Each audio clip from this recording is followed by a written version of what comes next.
Uuwi na daw po tayo, sir. Kasi baka hinahanap na ako sa bahay namin eh, sir. At saka kailangan na po natin magpahinga dahil maaga pa ako papasok sa trabaho sa inyo, sir.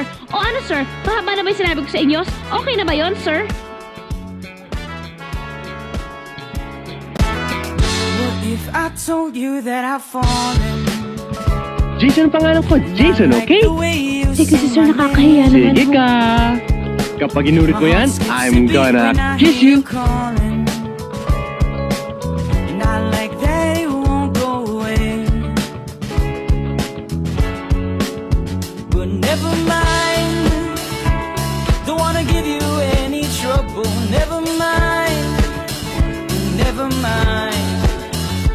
I'm okay with being by your side for as long as I can hide.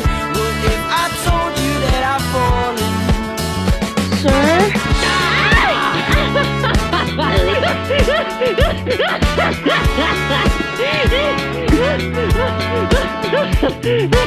Alam mo ba, yan ang unang-una mong sinabi sa akin ngayong araw na to.